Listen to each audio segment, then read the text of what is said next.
함께 말씀 보겠습니다. 시간 하나님 우리에게 주시는 말씀은 창세기 14장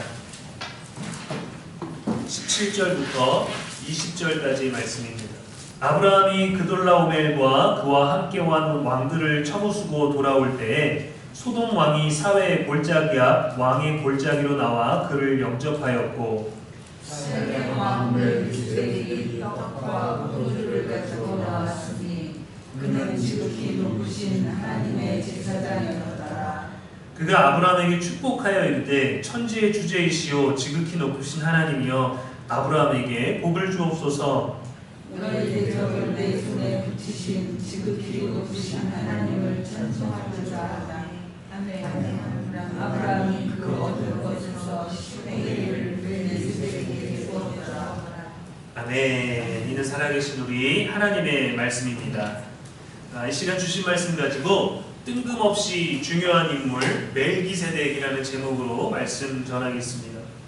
한 편의 영화나 드라마를 보다 보면 가끔 갑작스럽게 등장하는 인물들이 있죠. 스토리의 핵심을 꿰뚫고 정말 필요한 순간에 나오는 주인공과 같은 영웅이기도 하고 주인공을 돕는 조력자가 되기도 하고 주인공 곁에 있었지만 갑자기 배신자가 돼서 빌런들, 악의 입장에 서는 사람들, 그런 경우들이 있죠. 전체 줄거리를 반전시키기도 합니다. 전혀 예상치 못했던 인물을 통해서. 성경에도 그런 사람들이 있었습니다. 잔치를 하고 있던 중에 마리아는 갑자기 나타나서 예수님 발에 향유를 부었어요. 예수님께서 십자가를 지시고 골고다 언덕을 오르실 때 마침 그 길목에 서 있었던 구레네 시몬은 억지로 대신 십자가를 지고 갔습니다. 날이 저물어서 먹을 것이 없을 때 어린아이 한 명이 보리떡 5개와 물고기 2마리를 가지고 남자만 5,000명이나 되는 사람들이 배불리 먹었습니다. 놀라운 일들, 일상의 일들이 다 벌어지는데 거기에는 늘 예상치 못한 인물들이 등장하죠. 오늘 본문에 등장하는 멜기세덱 또한 그런 인물입니다. 그돌라오멜 왕의 연합군이 당시 소돔이라는 최신의 도시이기도 하지만 악한 땅으로 우리가 대명사가 되어 있는 그 소돔에 거주하고 있는 아브라함의 조카 롯과 그의 재산을 소돔 땅에서 다 뺏어가지고 저 북쪽으로 올라갔어요. 아브라함이 집에서 훈련된 사람들 318명을 데리고 이스라엘의 최북단인 단까지 올라갔습니다. 그 단에서 롯과 재산과 사람들을 구하여 돌아오는 길에 갑자기 한 인물이 아브라함 앞에 나타났어요. 18절에 보니까 살렘 왕 멜기세덱이 떡과 포도주를 가지고 나왔으니 그는 지극히 높으신 하나님의 제사장이었더라 합니다. 하나님의 제사장이라고 소개하는데 이 인물에 대한 설명, 그들의 신앙, 그들의 일상, 그들이 어떤 사람들인지, 백성은 어떠한지, 규모는 어떠한지 그 어디에도 출처조차 나오지 않습니다. 살렘 왕이라고 되어 있는데 지금의 예루살렘이에요. 살렘이라는 뜻은 평화고 그는 그러니까 살렘 왕이라고 소개한 것은 평화의 왕, 의의 왕이라는 뜻으로 해석이 되는 거죠. 살렘과 샬롬이 같은 뿌리를 갖습니다. 평강, 평화라는 뜻이죠. 예루살렘은 평화의 기초, 평화가 자리 잡은 곳, 평화의 소유자, 평화의 도시라고 합니다. 인류 역사에서 중세시대 때만 해도 그 예루살렘이라는 하나님의 독생자가 내려온 그 땅의 기적의 땅을 위해서, 평화의 땅을 위해서 얼마나 많은 종교와 얼마나 많은 나라와 얼마나 많은 지도자들과 대군이 거기서 전쟁에 또 피해 흔적을 가졌습니까? 평화의 땅, 평화의 기초, 평화의 도시인데 가장 오랫동안 평화가 없던 곳이 또 이 평화의 도시인 예루살렘이에요. 하나님의 뜻이 신약에 가서도 놀랍게 이루어지는 중요한 장소입니다. 아브라함이 전쟁을 마치고 돌아오는데 살렘 왕 멜기세덱이 나왔죠. 근데 그는 단순하게 대단한 걸 한 게 아니에요. 떡과 포도주를 가지고 나와서 주었습니다. 그를 또 뭐라고 소개하냐면 하나님의 제사장이라고 소개했어요. 맨 처음에는 살렘 왕 멜기세덱이라고 했는데 그는 지극히 높으신 하나님의 제사장이었더라 라고 합니다. 이스라엘에서는 하나님을 믿는 신앙에서는 왕이랑 제사장은 철저하게 구분합니다. 왕이 종교적인 그 의식을 할 수 없어요. 초대왕이었던 사울도 제사장을 대신해서 자기가 단을 쌓고 제사를 집행했을 때 하나님은 그것을 굉장히 심각하게 아주 문제 삼으셨죠. 제사장과 왕이 철저하게 구분되어야 되는데 이 살렘왕 멜기세덱은 왕이자 제사장이라고 이중 직분을 갖고 있는 것으로 소개합니다. 이 직분 또한 굉장히 뜬금없는 거예요. 그가 어떻게 제사장이 되었는지 성경은 말하지 않습니다. 근데 히브리서로 가면은 그가 예수 그리스도의 모형이다 라고 소개를 해요. 여러분 나눠드린 앞부 두 번째 빨간 글씨로 있는 성경 본문을 제가 읽어드리겠습니다. 히브리서 7장 1절에서 3절 말씀이에요. 이 멜기세덱은 살렘 왕이요 지극히 높으신 하나님의 제사장이라. 여러 왕을 쳐서 죽이고 돌아오는 아브라함을 만나 복을 빈 자라. 아브라함이 모든 것의 10분의 1을 그에게 나누어 주니라. 그 이름을 해석하면 먼저는 의의 왕이요 그 다음은 살렘 왕이니 곧 평강의 왕이요. 아버지도 없고 어머니도 없고 족보도 없고 시작한 날도 없고 생명의 끝도 없어 하나님의 아들과 닮아서 항상 제사장으로 있느니라. 이렇게 되어 있습니다. 사실 오늘 본문에 나와 있는 것과 거의 똑같은 건데 그를 소개하는 거예요. 왕인데 제사장이다. 아브라함이 10분의 1을 그에게 주었다. 그는 의의 왕이다. 그는 살렘 왕인데 그 뜻은 평강의 왕이다. 시작도 없고 끝도 없다. 하나님의 아들과 닮았다. 항상 제사장으로 있다. 혈통을 통해 이어지거나 아들에게 물려지거나 하는 것이 아니라 그는 영원한 제사장이고 영원한 하나님 아들과 같다라고 그리스도의 모형으로 멜기세덱을 소개해요. 근데 멜기세덱은 지금 딱 14장에 잠깐 나오거든요. 제사장 가문은 아론의 혈통이 아니면 될 수가 없었습니다. 나중에 사사시대에 돼서 부패하고 타락하고 하나님 앞에 두려워하지 아니하고 사람에게서 이득을 취하고 권력을 행하고 돈의 어떤 수단으로 종교직을 그 제사장직을 감당할 때 아니고서는 제사장 가문은 무조건 아론, 레위 지파의 혈통이어만 됐는데 멜기세덱은 그 지파 소속된 것도 모르는데 영원한 제사장이라고 소개를 했어요. 근데 이 제사장에 관련된 율법이 세워지기도 전에 지극히 높으신 하나님의 제사장이라고 했다는 겁니다. 율법이 생기기도 전에 있었던 제사장인데 율법을 완성하신 예수님을 닮았다라고 했죠. 평강의 왕입니다. 의의 왕이라고 했어요. 근데 예수님도 우리가 평강의 왕이라고 부릅니다. 의의 왕이라고 불러요. 멜기세덱도 왕이자 제사장이었고 통치와 중보자. 그 땅만 나라만 다스리는 게 아니라 하나님과 백성 사이의 중보자로서의 역할을 하는데 멜기세덱도 제사장 역할이 그렇다는 겁니다. 예수님도 유일하게 제사장, 영원한 왕, 그리고 예수님에게는 삼중직이라 영원한 선지자, 하나님의 말씀을 선포하는 역할까지 감당하셨죠. 멜기세덱은 아브라함에게 또 떡과 포도주를 주었습니다. 예수님께서 제자들과의 마지막 만찬에서 내어주신 떡과 포도주가 내 살과 피다라고 하셨죠. 우리가 매주 성찬을 놔주는 떡과 포도주, 그리스도를 기념하는 이 일에 아브라함 앞에 떡과 포도주를 멜기세덱이 들고 나왔다는 거예요. 성찬의 예표가 되고 은혜의 회복이 되고 하나님과의 교제를 나타내는 예수 그리스도의 모든 영원한 사명을 지금 멜기세덱이 갑자기 나타나서 이스라엘 지파도 아니고 아브라함의 혈통도 아닌 전혀 생뚱맞은 인물이 갑자기 나타난 겁니다. 근데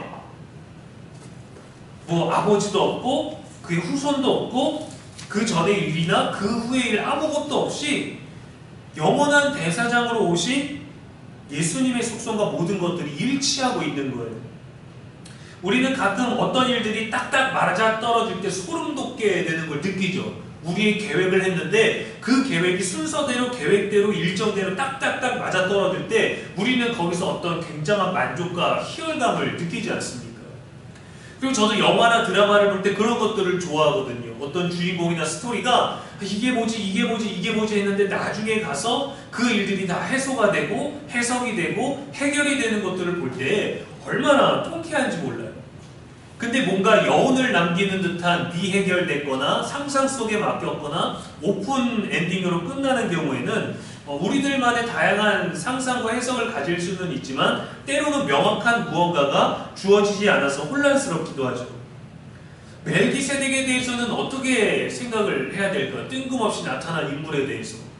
이 사람이 갑자기 나타났는데 아니 근본도 없고 혈통도 모르는 낯선 사람에게서 예수님과 완벽한 모든 것들이 예수님으로 끝났는데 시작은 멜기세덱이다라고 할 수 있을 정도로 너무도 많은 것들이 예수님과 일치되어 있습니다. 예수님의 위대한 그림자로 멜기세덱을 평가하는데 아브라함보다 높은 사람으로 대우를 해줘요.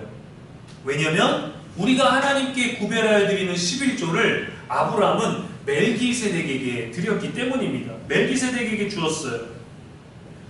레위 지파가 제사장 혈통이 되기도 훨씬 이전에 제사장직을 이미 가지고 있는 멜기세덱이었고, 예수님이 제사장직이 멜기세덱의 반차를 따른다라고 또 히브리서에서도 그렇게 설명을 하죠. 게다가 그가 다스리던 살렘 왕이었던 그가 통치하는 그 살렘이라는 땅은 나중에 예수님이 피 흘리신 예루살렘 땅 그대로 되지 않습니까? 그러니까 구약과 신약의 복음이 같은 장소에서 같은 모형으로 같은 모습으로 연결이 되는 거예요. 뜬금없이 등장했지만 하나님이 복주신 아브라함을 복주는 역할까지 합니다. 근데 이 사람을 실존하는 인물처럼 다루지 갑자기 인간의 형상을 한 천사가 왔다거나 갑자기 나타났다가 사라졌다라고 하지 않아요. 분명히 땅이라는 지명과 그가 가지고 나온 떡과 포도주, 또 그의 역할과 또 그의 직분까지도 명확하게 우리들에게 알려주고 있죠. 저와 여러분의 삶에도 멜기세덱 같은 예상 밖의 은혜가 찾아올 때가 있습니다. 우리는 바랬지만 그때가 이루어지지 않았는데 전혀 예상하지 못했을 때 그 반전이 이루어지는 것처럼, 방을 청소하다가 오래된 책들이나 자료를 정리하는데 그 중에서 갑자기 10,000원짜리가 여러 장 나오면 여러분 뜬금없지만 기분 좋잖아요. 갑자기 왜 여기서 20,000원이 왜 나와? 기분 나쁜 사람이 없습니다.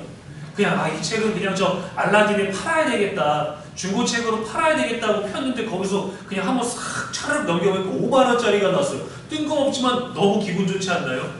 내 돈도 아닌데 갑자기 나타나기 너무 좋지 않나요? 내가 잃어버린 돈이든 남이 꽂아놨든 내가 꽂아놓고 잃어버렸든 전혀 예상하지 못한 순간에 거기서 뭔가 지폐 하나가 나오면 너무 반가운 겁니다. 근데 하나님의 은혜는 이렇게 쓰고 사라질, 잠깐 느낄 수 있는 그 기분이 아니라 영원한 제사장 직분을 감당하게 하신 멜기세덱과 예수 그리스도의 그 은혜를 우리들에게 부어주시는 거예요. 우리는 그날이 지금 오기를, 나중에 오기를, 이때 오기를 바라서 정해진 무언가 때에 우리가 받아들일 수 있는 뭔가를 이루어주시기를 기대하지만 하나님은 멜기세덱처럼 정말 뜬금없이 우리들에게 오십니다. 그것이 반가움이 될 수도 있겠고 고난처럼 힘든 것이 될 수도 있겠고 우리의 몸을 쳐서 질병처럼 올 수도 있겠고 다양하겠지만 반드시 하나님은 은혜를 주신다라는 거죠. 아브라함이 얼마나 당황했겠어요. 전투를 마치고 돌아오는 길에 누군가 갑자기 튀어나왔다면 이거 싸우자는 건가? 전쟁을 선포하자는 건가? 돈을 내고 가라는 건가? 전리품을 다 빼앗고자 하는 건가? 시비를 거는 건가? 라는 그런 긴장감밖에 있을 수가 없는데 왕이 직접 살렘 왕이 어떤 신하, 문지기, 종을 보낸 게 아니라 그 왕이 직접 떡과 포도주를 들고 나와서 하나님의 이름으로 축복했다라는 것. 아브라함이 그에게 11조를 드린 건 고마워서가 아니라 갑자기 일어난 일들에 대해서 헌신할 수밖에 없는 자발적인 거였어요. 하나님은 우리가 기대하지 않았던 시점에서 뜻밖의 사랑, 뜻밖의 만남, 뜻밖의 위로를 통해서 사랑과 은혜를 베풀어 주십니다. 이러한 은혜에 아브라함은 어떻게 반응했습니까? 전쟁에서 얻은 것의 10분의 1을 자발적으로 그에게 드렸죠. 제사장에게 주었다라는 것은 성경에서 하나님께 드림이 된 것과 똑같은 거예요. 우리가 사람 누군가에게 베푼다고 생각하면 어떤 대가에 대한 보상도 기대도 나중에 돌려받을 것을 마음으로 가지지 않는다 하더라도 내어드리는 것은 그렇게 쉽지 않습니다. 근데 아브라함은 하나님의 이름으로 자기에게 복을 주고 하나님께서 승리하신 것에 대한 그것에 대한 헌신과 그것에 대한 봉사로 자발적으로 멜기세덱에게 준 거죠. 우리가 가끔 11조를 드리는 그 기원에 대해서 이 아브라함이 멜기세덱에게 주는 것으로 삼을 때가 있는데, 본격적인 11조는 더 뒤에 가서 출애굽한 이후에 레위기 율법에서 시작됩니다.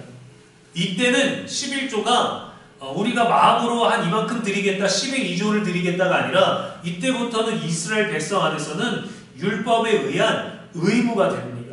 하나님을 믿는 이들은 하나님을 섬기는 그 지파를 위해서 10분의 1을 내어주고, 거기 안에서 제사장 혈통은 다시금 그 레위 지파의 10분의 1을 그들이 섬김을 받도록 하나님이 제정을 하셔서 이때는 헌신의 마음이 아니라 의무가 되어버린 거죠. 그러나 이렇게 아브라함처럼 뜬금없이 한 번의 은혜를 받은 사람이 계속해서 어떤 기업인들이, 경영인들이, 사업가들이, 또 어떤 그냥 일반인들이 자신들이 원하는, 자신들이 섬길 수 있고 도울 수 있는 곳들을 향해서 자신의 어떤 수입이나 자신의 어떤 정해져 놓은 거기에서 10분의 1이나 10의 1을 드리는 경우를 많이 봤어요. 이거는 의무가 아닙니다. 본인이 감동이고 하나님과의 약속을 하는 경우가 많아요. 하나님께 서약하는 거죠. 하나님, 내게 이 사업의 길을 열어주시고, 하나님, 내가 이런 일을 하게 될 때 하나님께 쓰임받을 때 아낌없이 하나님, 내가 이만큼은 무조건 떼어드리겠습니다. 그렇게 말씀하시고 망한 분은 아직 본 적이 없습니다. 그런 분들은 교회 다니시면서 다 간증하고 다니시거든요.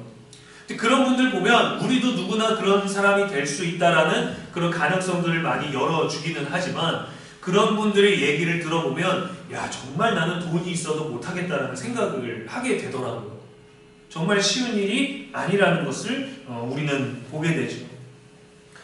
이 11조는 결국에는 거룩한 삶의 실천과 하나님에 대한 감사와 공동체를 유지하는 도구가 되었습니다. 하나님이 제정하시기 전에도 이 일들이 멜기세덱을 통해서 이루어졌다라는 것. 멜기세덱만이 아니라 뜬금없는 이 인물의 일들이, 이 중요한 인물로 기록된 일들이 여러분이 될 수도 있습니다. 하나님이 우리를 멜기세덱처럼 사용하셔서 우리가 뭔가 상황과 정황은 아무것도 모르지만 가끔 그럴 때 있잖아요. 누가 생각나서 전화할 때, 기도하다가 누가 생각나서 안부를 묻게 될 때, 그냥 듣다가 갑자기 누군가가 또 도움을 주고 싶거나 안부를 묻고 싶은 것 때문에 컨택을 했는데 연결이 됐는데, 우리가 정말 뜬금없지만 그 사람의 인생의 그 시점에서 놀라운 반전의 주인공이 우리가 될 수도 있고, 하나님은 우리를 그렇게 사용하시기도 합니다. 우리에게 보내주시기도 하지요. 신비함 속에 감춰진 하나님의 은혜를 저와 여러분도 누릴 수 있게 되기를 주님의 이름으로 소망합니다. 그리고 또한 이러한 일들이 있을 때 우리가 아브라함처럼 반응할 수 있기도, 그런 일도 되기를 바랍니다. 강도 만나 죽어가는 사람을 도운 선한 사마리아인처럼, 유다의 족보를 나열하다가 갑자기 등장하는 야베스와 그의 기도처럼 저와 여러분의 삶에도 뜻밖의 은혜를 준비하시는 하나님 앞에서 늘 감사로 준비된 마음으로 섬길 수 있는 다짐으로 살아가는 저와 여러분의 일상 되기를 주님의 이름으로 간절히 소망합니다. 아멘.